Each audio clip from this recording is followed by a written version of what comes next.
Hola, ¿qué tal? Esta es la clase número 2 de Perspectiva Filosófico-Pedagógica 2.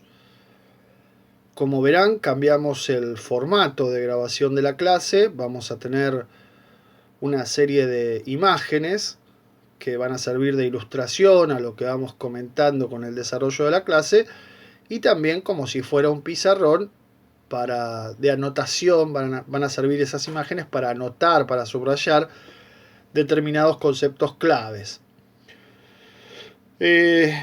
Como ustedes saben, el programa de esta materia tiene como temática la filosofía latinoamericana. Lo conversamos en la clase pasada, en el último tramo, cuando presentamos el programa. Y la filosofía latinoamericana presenta una serie de problemas, con lo cual en esta clase nos vamos a dedicar al eje número 1 del programa, que se titula Problemas de Filosofía Latinoamericana, y que tiene una serie de generalidades de las que vamos a hablar ahora, y luego 3 textos muy breves y muy fáciles de leer, que son los textos de Galeano, Mariátegui y Fernández Retamar, de los que hablaremos después.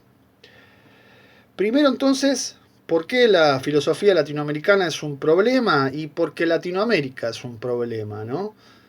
O sea, habría un problema más grande todavía, que es si la filosofía es una o es muchas. Se puede regionalizar, puede haber una filosofía en cada lugar y tiempo, en cada tiempo y lugar distinta, pero nosotros en particular nos tenemos que plantear el problema de qué es América Latina y si realmente conforma una unidad o no, y esa unidad en qué consiste. Consiste en compartir una misma tierra, consiste en compartir un mismo lenguaje. Es medio difícil, ¿no? Cada acepción tiene problemas. ¿Qué pasa con las islas? ¿Qué pasa con los idiomas distintos, que son muchos? Comparte, América Latina se define por ser una cultura diferente, y esa cultura además está marcada por muchísima diversidad. Es medio difícil unificarla y uniformarla, digamos así.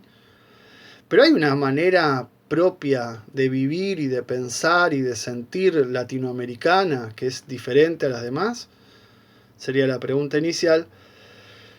¿Y cuáles son esas raíces, ¿no? ¿Cómo se conforma, cómo se configura esa identidad latinoamericana? ¿Y cómo se conforma, cómo se configura este pensamiento de modo tal que sea un pensamiento situado, un filosofar distinto de otros modos de filosofar? Todas estas preguntas iniciales son problemáticas, son problemas abiertos que con nuestro recorrido intentaremos ofrecer alguna respuesta posible, no una respuesta definitiva, ni última, ni contundente, pero por lo menos detenernos y problematizar sobre estas cuestiones me parece que es un desafío clave. 3 cuestiones para empezar a ver estos problemas. En primer lugar, la historia. La historia latinoamericana es una historia problemática. ¿Por qué? Porque la pregunta primera que surge es ¿cuándo empieza? ¿Cuándo comienza Latinoamérica? ¿No? Comienza en 1492. ¿Y entonces qué? ¿Lo que estaba antes no existe? Es medio difícil, ¿no? Realmente, vamos a argumentar en función de una historia más integral y que dé cuenta sobre todo del componente originario, de los pueblos originarios. Aunque claro, ahí también hay un problema, que es que los pueblos originarios no le llamaban América a esto, ni tampoco lo veían como una unidad. Bueno, ¿qué etapas tiene, no? Y acá podríamos marcar una etapa antes de la conquista, una etapa a partir de la conquista, que es 1492, que que es todo el tiempo que dura las colonias, y después un cambio muy fuerte a partir de comienzos del siglo XIX, que es justamente las revoluciones que dan lugares a naciones independientes y soberanas. La primera revolución es la de Haití en 1804, y después estamos nosotros en 1810. Pero claro, no es tan sencillo, porque estas revoluciones generaron países independientes y soberanos, pero solo desde un punto de vista político. La pregunta es, ¿qué pasa con la cultura? ¿Qué pasa con el lenguaje? ¿Qué pasa con nuestra manera de pensar? ¿Realmente nos hemos independizado o mantenemos una mirada colonial acerca de la realidad? ¿Qué pasa con la historia oficial? ¿Qué pasa con la manera en que nos han contado la historia a partir de la escuela primaria, pero mucho más también, y a partir de los medios de comunicación? Un ejemplo claro es el 12 de octubre. ¿Qué significa 12 de octubre? Día del descubrimiento, día de la raza. Bueno, ahí tenemos un enorme problema. Una historia oficial que ensalza, ¿no?, elogia a determinados personajes, y una contrahistoria, una historia diferente, una historia revisada, que va a mostrar cosas que por lo menos ofrecen una mirada distinta respecto de la historia, que es muy importante tener. Bien, pero no solo el problema es la historia, el problema también es el lenguaje, ¿no? ¿Qué pasó con las lenguas originarias? Hemos perdido la continuidad de las lenguas originarias y reproducimos la lengua del colonizador. Tenemos todo un enorme problema porque América viene por Américo Vespucio, entonces es una palabra que responde al conquistador. Hablamos el lenguaje del conquistador y usamos palabras como aborigen, salvaje, indio, todas con carga despectiva respecto a los pueblos originarios y con la mirada del conquistador. Entonces la gran pregunta es cómo hacemos para torcer ese lenguaje y torcer esa concepción de mundo propia del colonizador o conquistador. Y el tercer punto es la pregunta de si existe una cultura, un pensamiento o una filosofía propiamente latinoamericana. Y ya el solo hecho de formular la pregunta consiste, digamos, lo que denota, lo que muestra, es que se la pone en duda. Se duda de la existencia de una filosofía, una cultura o un pensamiento latinoamericano. Y es una pregunta que además resulta recurrente, ¿no? Cada tanto se vuelve a formular. Quiere decir que cada tanto hay que remover de la naturalización esta idea de que Latinoamérica es una mala copia de otras culturas. Esto está muy instalado. Y entonces, este poner en duda la existencia de una cultura, de un pensamiento, de una filosofía latinoamericana distinta de las demás, no es habitual en otras culturas. Otras culturas no se están todo el tiempo preguntando si existen o no, simplemente se desarrollan. ¿Y por qué viene? Bueno, esta cultura indudablemente viene, este cuestionamiento, este desprecio por lo latinoamericano, tiene mucho que ver también con un régimen de dominación, donde hay una élite u oligarquía que se pretende europea, inglesa, francesa, ¿no? O más actualmente norteamericana en su querer ser, en su aspiración de ser, y por ende niega todo lo propiamente latinoamericano como lo sucio, lo feo, lo malo, el otro. Esto es el pueblo. Bueno, esa dualidad es clave para entender todo lo que vamos a ir viendo a lo largo del programa. Y nosotros vamos a dejar la pregunta planteada y vamos a entrar a la cuestión directamente, sin mayores vueltas. Pero planteamos esta pregunta con Mariátegui particularmente y con Fernández Retamar y nos metemos de lleno a hablar de temas latinoamericanos. Y vamos a ver si hay algún tipo de respuesta para para este tipo de cuestiones o no. Eso, tranquilos, tranquilas, se irá despejando. Bien, vamos a entrar ahora en el primero de los textos. Y entrar es una manera de decir porque lo que vamos a hacer es enmarcar, ¿no? Ofrecer una suerte de marco general para leer esos textos, pero no sustituir con la clase la lectura. Es decir, la lectura les queda a ustedes. Nosotros vamos a marcar lo general, simplemente, lo que necesitan saber antes de leer, pero no vamos a sustituir ese proceso de lectura. El primero de los textos que tenemos es entonces el texto de Eduardo Galeano, Las venas abiertas de América Latina.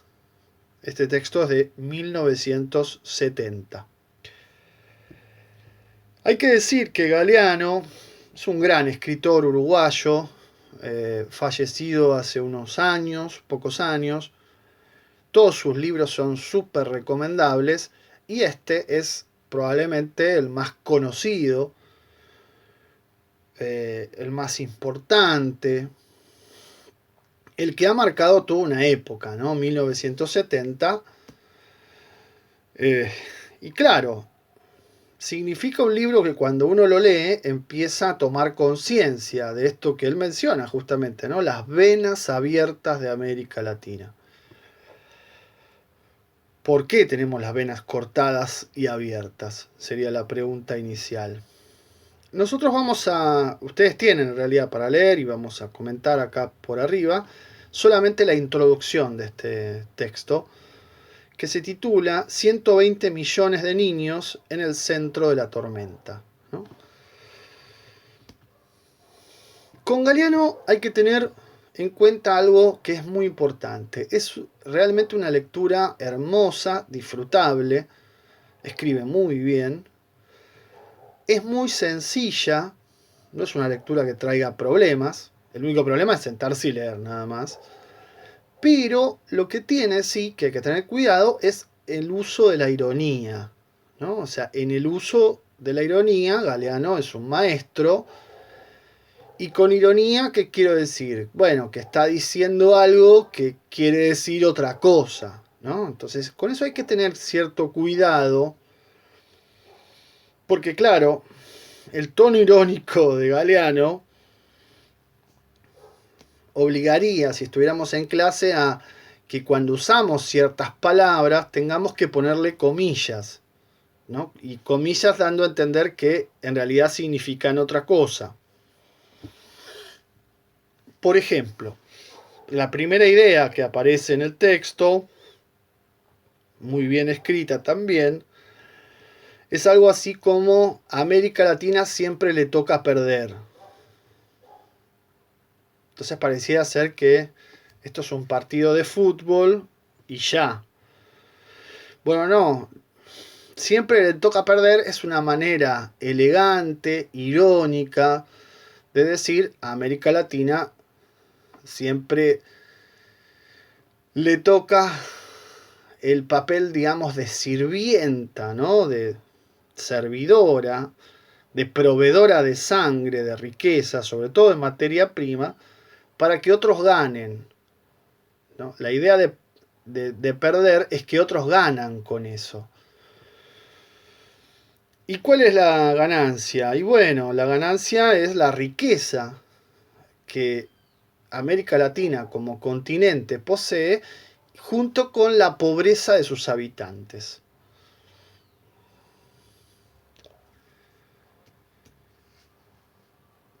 Es decir, la riqueza de las venas de América Latina se derrama y se va hacia otro lugar.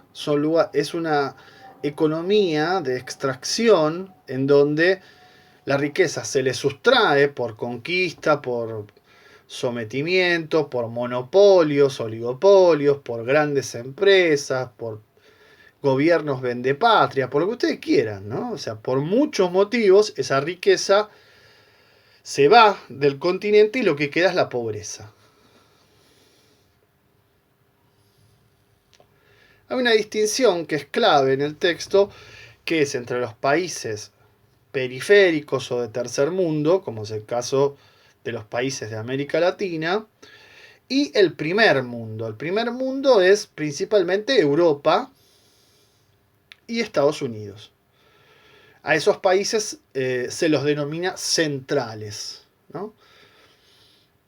Dando a entender, obviamente, que el centro tiene mayor importancia, la periferia, por supuesto, tiene menos importancia.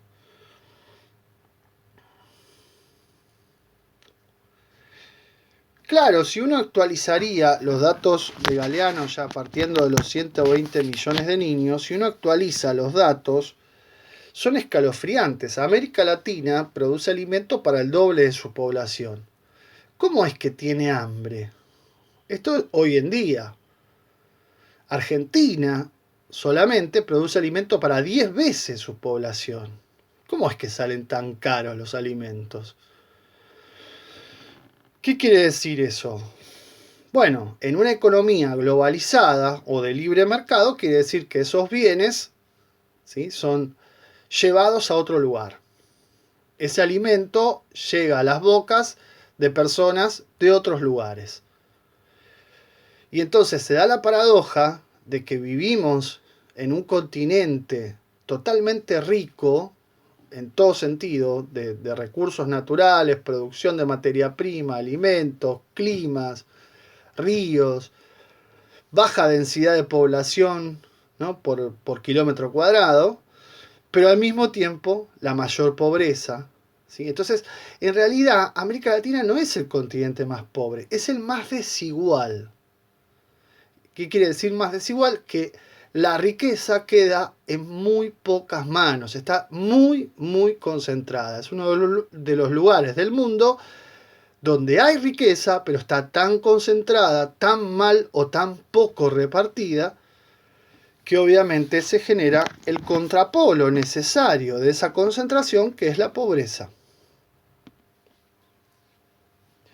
Esa pobreza hace que seamos una suerte de subamérica, ¿no? Y de que estemos en dependencia. Esto Galeano se hace eco de lo que se llama la teoría de la dependencia, que lo que dice es que, bueno, que los países centrales, las metrópolis, ¿no?, los lugares más poderosos concentran poder, y a las periferias, a los sectores de periferia, son cada vez más dependientes de ese poder. Y entonces la dependencia se da entre el centro y la periferia, entre los países grandes y los países chicos, pero también hay una dependencia al interior de América Latina. De los países grandes son más poderosos, son muy grandes, y los países chicos son muy chicos, o también al interior de cada país, entre ciudades y provincias, perdón, entre ciudades y ciudades grandes y ciudades chicas, ¿no?, o capitales de provincia y ciudades más pequeñas. Eso siempre genera más desigualdad, y el problema es que el esquema de desigualdad es tal que el más poderoso siempre tiene muchas más posibilidades de expandir su poder, y el menos poderoso, el más pobre, tiene muchas menos posibilidades. Entonces, a gran escala, se da siempre un proceso de concentración de poder.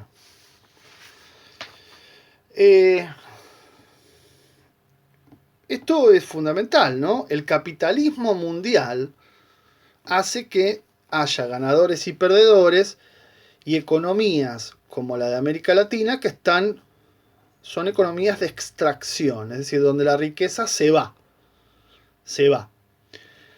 Y acá es donde hay un punto importante, muy importante a tener en cuenta. Y es que este juego de la riqueza y la pobreza no puede entenderse sin entenderse el rol de la clase dominante. La clase dominante es un sector en cada país, los más poderosos, que lo que hacen es reproducir este esquema de extracción de riqueza. Piensen también, bueno, extracción de materia prima, ¿no? De todo. ¿Qué quiere decir esto? Que, digamos, para dentro del país, de los países, introducen un esquema de explotación de modo tal de apropiarse de la mayor riqueza posible para sacarla afuera. Afuera del país, hoy diríamos los paraísos fiscales, es donde van a parar este dinero que no paga impuestos, ¿no? Por supuesto. Muchas veces mal habidos, ¿no? Y entonces contribuye ese esquema de dominación a toda la extracción, ¿sí? A la extracción de recursos, a la extracción de bienes, a la extracción de fuerza de trabajo, es decir, del valor de los sueldos. Todo se extrae en beneficio de.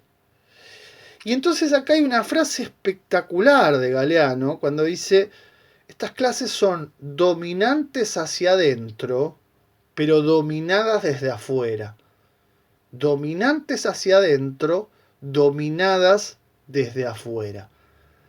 ¿Por qué? Porque hacia adentro ejercen su poder, dominación y extracción, pero hacia afuera llevan su riqueza.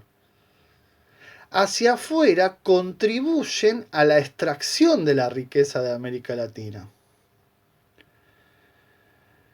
Por eso es el gran drama de América Latina, son estas clases dominantes que detestan a su propio país o a sus propios países, que siempre repiten frases denigrantes respecto de lo propio, respecto de América Latina, que siempre admiran a los países de afuera, ya sea políticamente o económicamente o ideológicamente, y que siempre quieren, pero que aún así toda su riqueza la extraen de acá. De acá quiero decir de nuestras tierras, ¿no? De nuestros países. El problema es que estas clases dominantes con el tiempo generan una brecha, generan una desigualdad, y eso se hace cada vez más fuerte, ¿no? Más amplio, y los ricos se hacen cada vez más ricos. Y dice Galeano, tanto en términos absolutos, ¿no? Es decir, tienen más riqueza efectiva, pero también, y mucho más en términos relativos. ¿Qué quiere decir eso? Que los ricos en relación con los pobres sacan cada vez más diferencia, más distancia. Entonces, de manera relativa, son mucho más ricos también. Bien, y entonces esta desigualdad se agranda cada vez más. ¿Cuándo escribe esto Galeano? Galeano escribe esto, decíamos, en 1970. En 1973 se produce la crisis del petróleo a nivel mundial y toda una serie de cambios que van desde un capitalismo más centrado en estado de bienestar a un capitalismo mucho más fuertemente neoliberal. ¿Y esto qué ha generado? Que si uno compara la distribución de la riqueza en 1973 con la de hoy en 2020, los parámetros de desigualdad han crecido de manera exorbitante. Es decir, el porcentaje de los más ricos gana muchísimas veces más que el porcentaje de los más pobres, comparando esa época en la que escribe Galeano con la actual. Casi podríamos decir, este texto es premonitorio, dice lo que va a pasar, y efectivamente pasó. Con el neoliberalismo, estos señalamientos de Galeano se han multiplicado. Esta desigualdad que está mostrando acá es mucho más grande de lo que él decía en ese momento. Pero esto no es todo. Hay algo más que señalar y que subrayar. La explicación de la pobreza y de la marginalidad de Estados Unidos, de América Latina, es muy cruel y proviene de Estados Unidos. Y se repite en los medios de comunicación y en el sentido común, ¿no? O sea, en esas ideas que favorecen a la clase dominante, aunque nadie se dé cuenta de que favorecen a la clase dominante. Cuando uno dice en América Latina hay hambre, en América Latina hay pobreza, en América Latina hay marginalidad, La respuesta inmediata que se escucha es: ah, pero en América Latina los latinos son vagos, no les gusta trabajar, quieren vivir de arriba, quieren ser mantenidos. Incluso acá en este país hace muchos años se decía: acá hambre no pasa nadie. Bueno, el nivel de ignorancia, pero en realidad es ignorar que ese es el pensamiento de una clase dominante que trabaja para intereses de afuera y que en realidad juega a destruir su propia cultura, ¿no? En los 70, Galeano lo que retoma es esta idea de que en América Latina sobra gente, ¿no? Hay como sobrepoblación. Hay pobreza porque hay sobrepoblación. Y entonces, ¿qué hacen los países? Bueno, controlen la natalidad y proponen métodos para controlar la natalidad. Ustedes pueden ver, el texto es muy claro en muchos datos. Esto es totalmente falso de toda falsedad. En América Latina no sobra gente, falta gente en realidad. Comparado con cualquier región del mundo, tiene menos densidad de población por kilómetro cuadrado, pero de manera abismal. Entonces no pueden decir que sobra gente. Tampoco pueden decir que falta riqueza, porque no es un desierto. Hemos dicho recién, produce alimentos para el doble de su población. O sea que en realidad riqueza no falta. Lo que falta es distribución. Lo que falta es corregir esa desigualdad.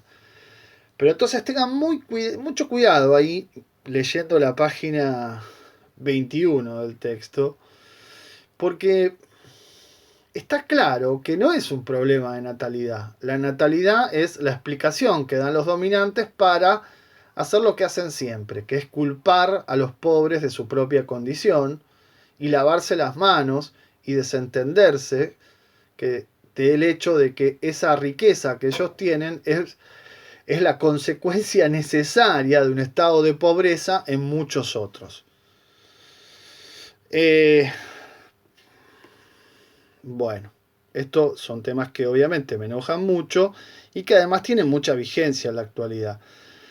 El texto cierra también discutiendo otro tema que es muy propio y muy interesante, que es el tema de la fatalidad, ¿no? O sea, la pobreza y la situación de América Latina, esto que decíamos al principio, siempre le toca perder, dice, no es una fatalidad, no es algo evitable. Y esto lo vamos a ver también con el texto de Paulo Freire más adelante. No es algo evitable. No es que no se puede hacer nada.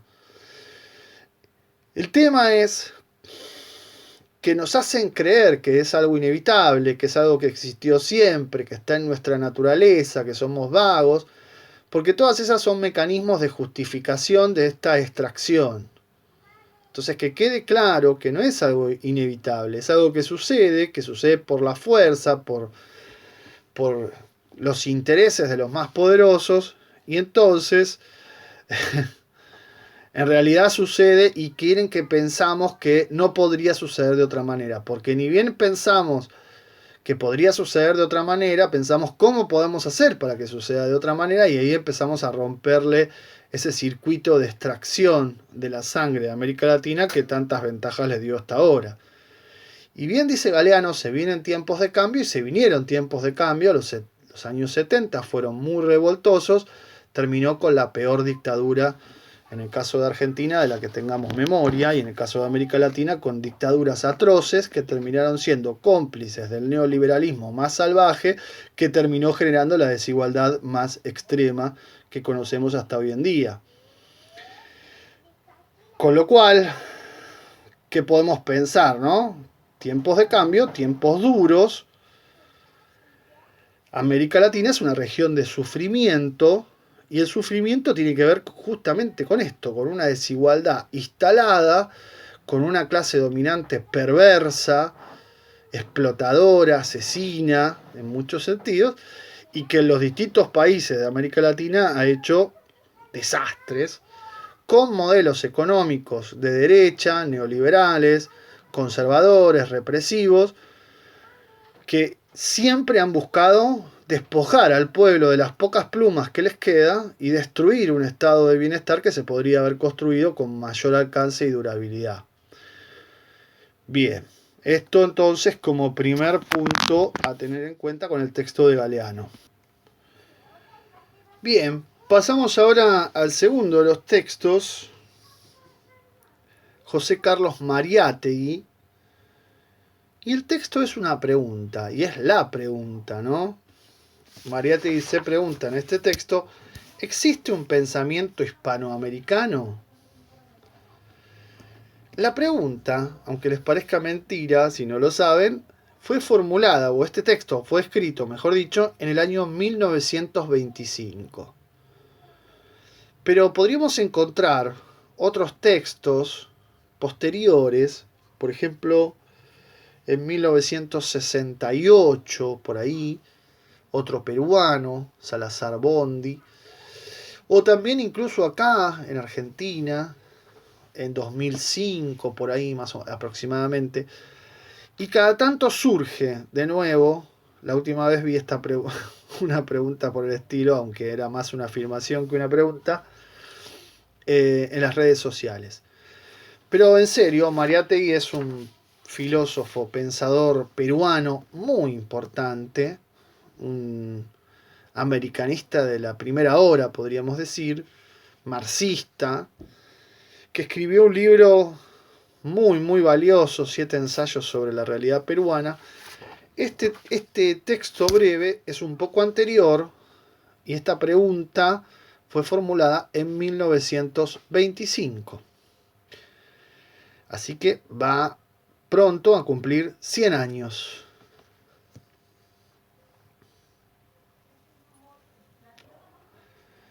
Una pregunta muy similar, además, vamos a encontrar en el texto siguiente. Ahora, ¿qué tema, no? Esto que decíamos al principio. Si se formula la pregunta, se formula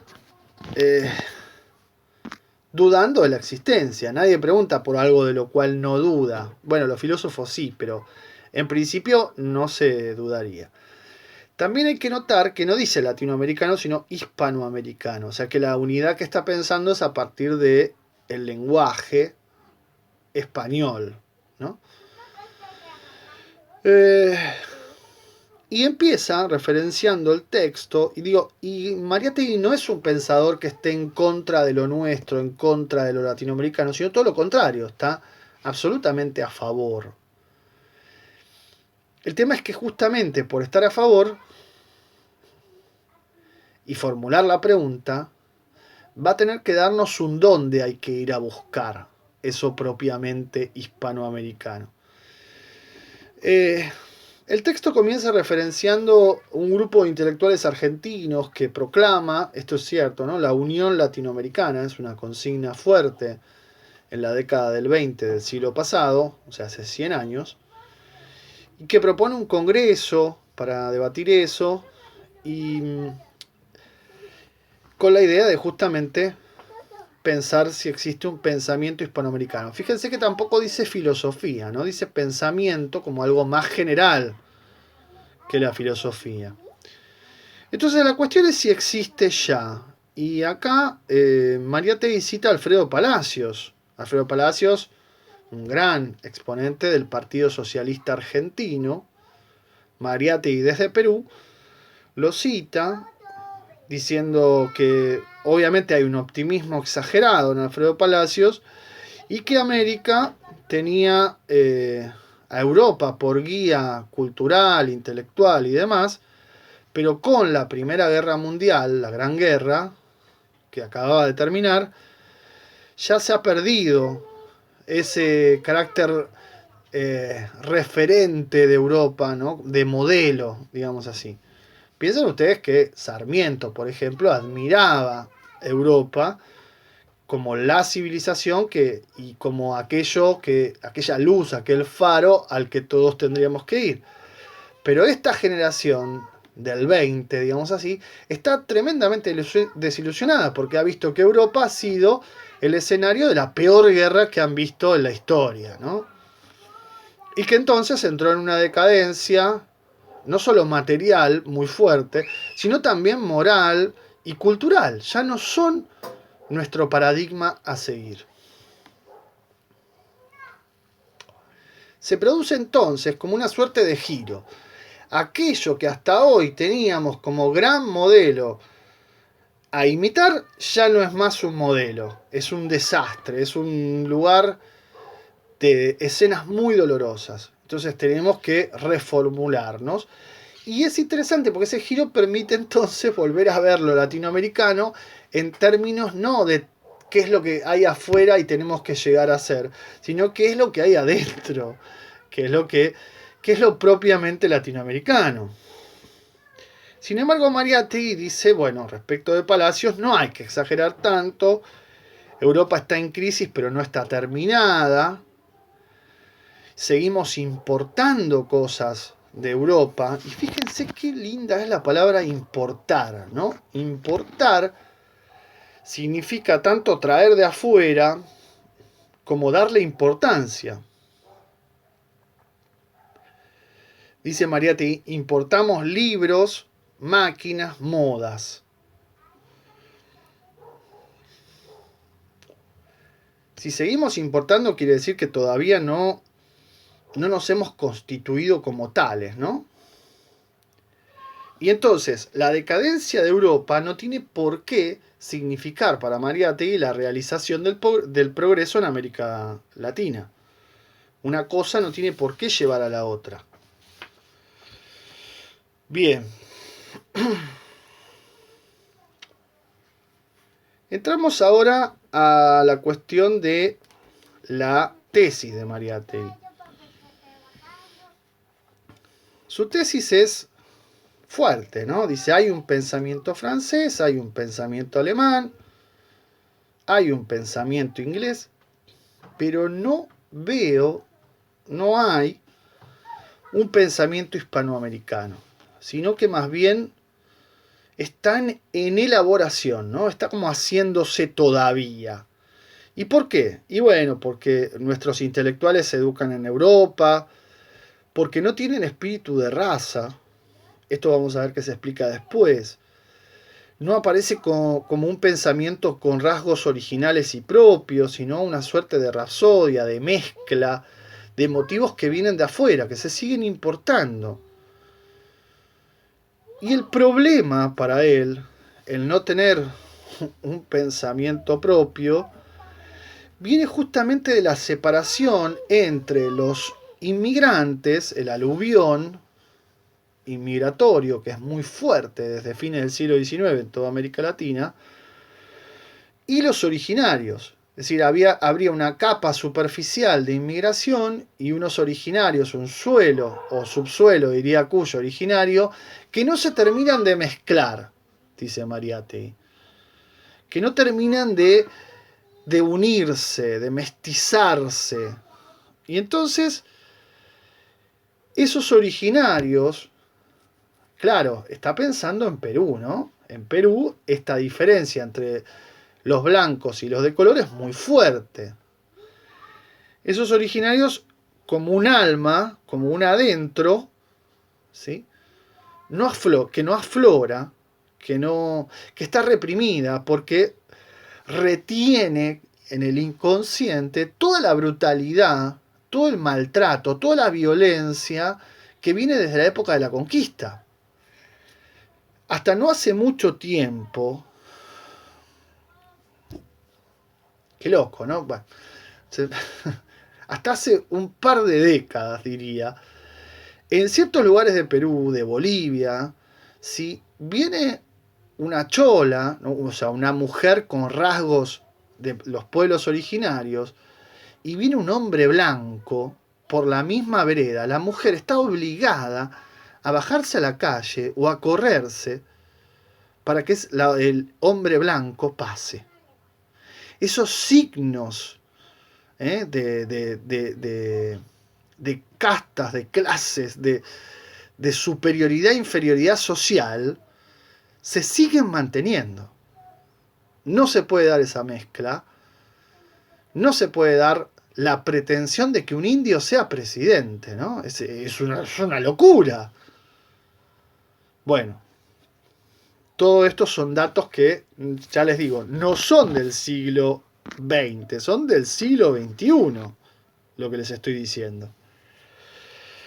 Bien, y entonces en ese sentido Mariátegui admira que en Argentina o en Uruguay se haya dado una síntesis de razas, pero en Perú y en otros lugares, andinos particularmente, no se haya dado esa síntesis o esa mezcla. Hay que decir que en Argentina esa síntesis fue durísima, ¿no? O sea, no fue una síntesis. La población afro, la población originaria fue apaleada, fue exterminada, fue relegada, ¿no? El gaucho, ¿no? Cuántas figuras que fueron perseguidas durante mucho tiempo y blanquizadas también mucho tiempo. Es un poco optimista Mariátegui en su mirada, sobre todo de Argentina. En Uruguay hay más afrodescendencia, habría que ver, no conozco el proceso, pero en Argentina ha habido campaña del desierto, por ejemplo. O sea que yo no admiraría mucho. Pero sí se puede subrayar que hay algo así como el aparato escolar homogeneizador que ha dado una suerte de pátina unificante, más o menos.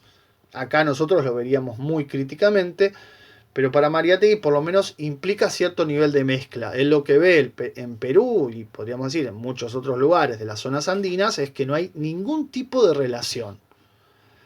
Y, y esa diferencia tan marcada hace que también algunos se consideren legítimamente privilegiados y superiores respecto de otros, los negros, los originarios, los indios, que tienen que asumir que están para servir y no para otra cosa.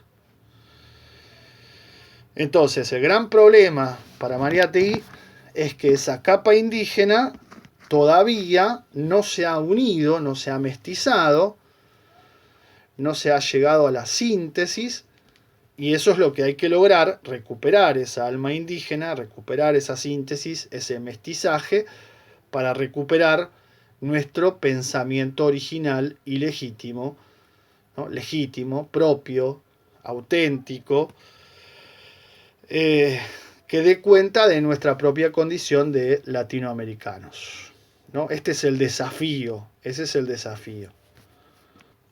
Bien, entonces, si queremos tener un pensamiento propiamente latinoamericano, tenemos que recuperar el alma indígena, ¿no? Esto se condice mucho con el tercero de los textos que vamos a ver, que es el de Fernández Retamar, que se titula Todo Calibán. ¿Sí? Este texto es muy posterior, muy contemporáneo a Las Venas Abiertas de Galeano, es del año 1971 y tuvo una serie de reediciones posteriores. Porque también en este texto vamos a encontrar en Fernández Retamar toda una apuesta a el mestizaje, ¿no? Esta mezcla, esta necesidad de síntesis y de recuperación de la cultura originaria como aquello que va a rehabilitar y habilitar un pensamiento propio, genuino, un filosofar auténticamente latinoamericano, diríamos nosotros. Bueno, Fernández Retamar es un escritor, filósofo, intelectual, poeta, cubano, que falleció hace poco, en 2019, así que hace realmente muy poco. Un gran pensador, una escritura preciosa, preciosa. Y este libro, Todo Calibán, la figura de Calibán ahora la vamos a ver, es interesante porque toma fundamentalmente el tema del lenguaje, ¿no? Es decir, la historia, el lenguaje, la cultura o pensamiento o filosofía, que son los tres temas que venimos planteando desde el comienzo como lo problemático que hay que pensar para América Latina. Y él cuenta que, bueno, una vuelta alguien le pregunta, ¿existe una cultura latinoamericana? Y él dice, esto es como decir, ¿existen ustedes? Porque poner en duda una cultura es poner en duda toda una realidad. Y entonces, El problema de Latinoamérica es que su condición histórica colonial la obligaría o le asignaría previamente el rol de ser eco de otros, ¿no? De ser la repetición de lo que se dice, de lo que se hace, de lo que se piensa, de lo que se siente en otros lugares, esos lugares que son considerados centrales.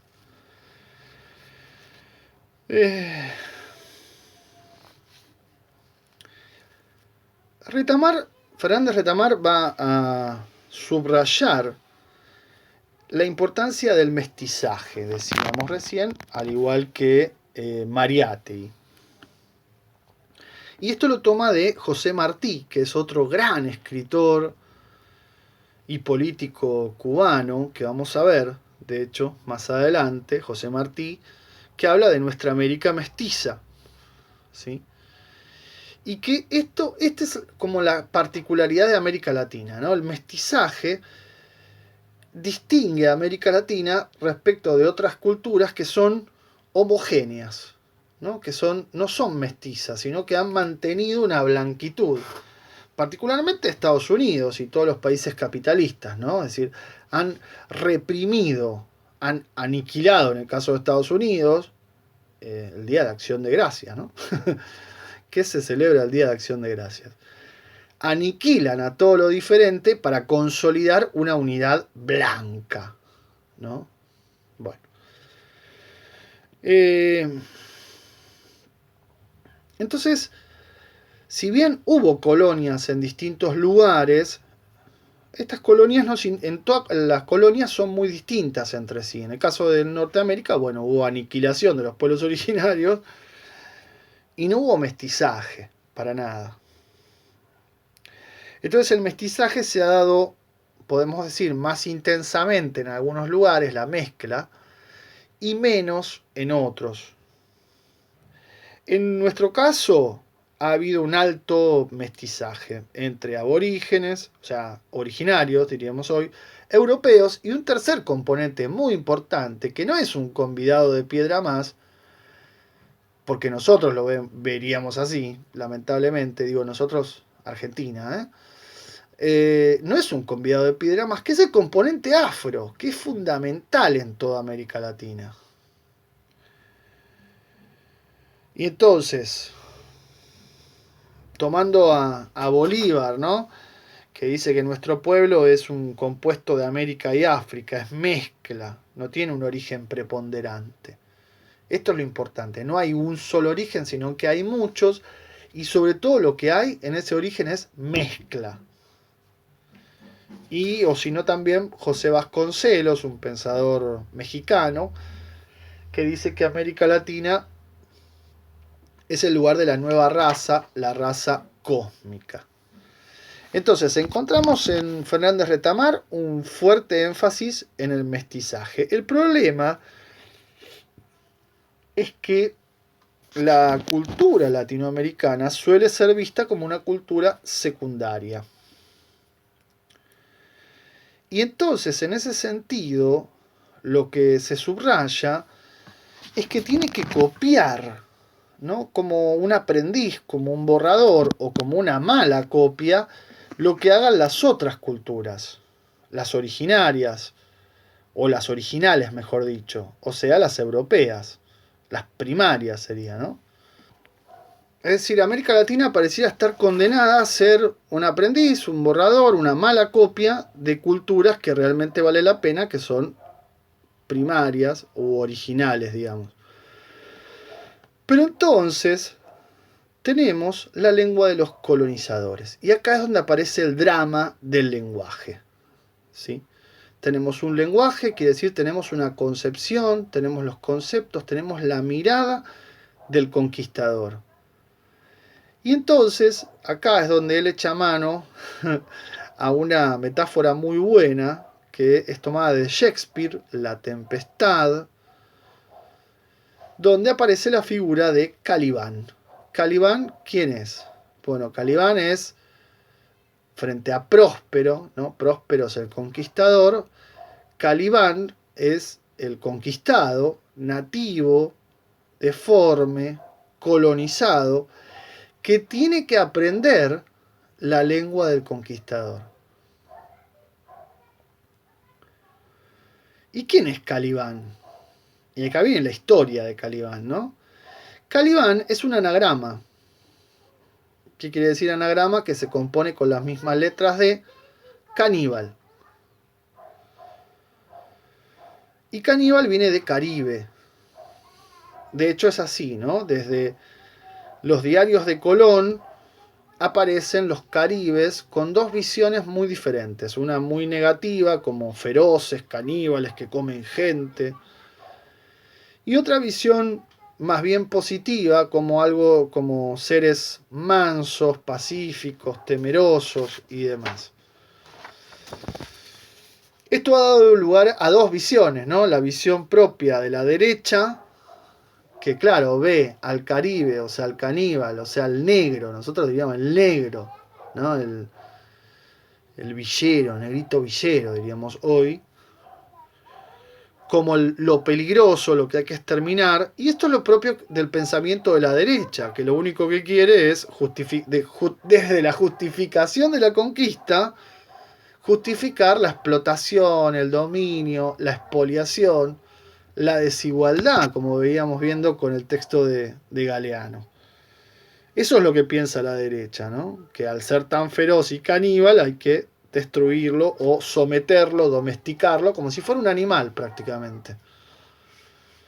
O como dijo la esposa del presidente de Chile, como si fueran alienígenas. Para poner un ejemplo más actual.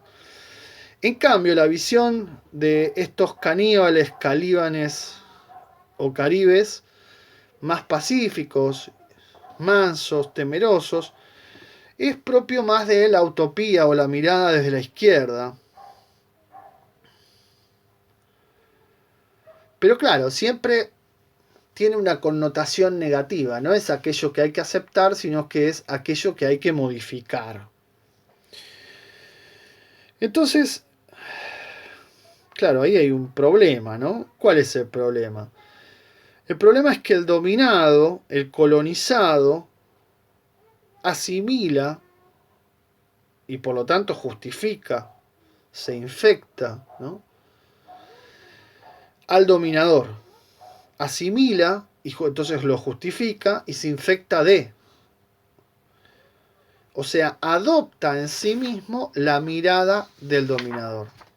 Y se autodesprecia, se autodenigra y se denosta, ¿no? O sea, y acá es donde está el problema. Que esa cultura aparece de manera negativa y hay que exterminarla y cambiarla. Y al aparecer de manera negativa, se absuelve y justifica al dominador y al colonizador, y como decíamos al comienzo, al dominador para adentro, pero dominado desde afuera. Se lo justifica. Por supuesto, dice Fernández Retamar, hay excepciones, como Bartolomé de las Casas, que es un cura español que ya en el siglo XVI critica toda la bestialidad de la conquista y demás, y defiende a los nativos por su condición mansa, humana y cristiana, digamos así. Y otro pensador francés, en este caso Montaigne, que dice que en realidad se llama barbarie todo lo que es distinto a lo propio. Entonces, el punto es, ¿cómo hacemos para, de alguna manera, revertir esa mirada negativa acerca de lo propio? Es decir, ¿cómo hacemos para sacarnos de la cabeza al dominador, al conquistador, al colonizador que hemos asimilado, producto de toda esta historia, producto también de esta mirada, de esta cultura, y producto de un lenguaje que también nos interpela, ¿sí? y nos hace hablar con la mirada del conquistador? Bien, con esto entonces tenemos un panorama general también del tercero de los textos, Fernández Retamar, y redondeamos el punto 1 el eje 1 de nuestro programa, pensando en esto, ¿no? ¿Cómo hacemos para emanciparnos de este lenguaje del conquistador y con este lenguaje del conquistador? Porque eso es lo interesante de Calibán, que utiliza el mismo lenguaje de su conquistador para emanciparse. Pero tenemos que desarmar entonces la historia, o de construirla, o repensarla. Tenemos que repensar el mestizaje y tenemos que repensar sobre todo, que este es el tema del eje 2, y me parece que en los 3 autores que hemos analizado se presenta esta cuestión. Tenemos que revalorizar positivamente como parte de nuestra identidad el componente originario, el mestizaje y todo lo que viene a cuento de esto, que son los oprimidos, ¿sí? Para podernos quitar de encima la mirada negativa del conquistador. Bueno, muy bien, seguimos la clase que viene, la clase número 3, con el eje 2 del programa.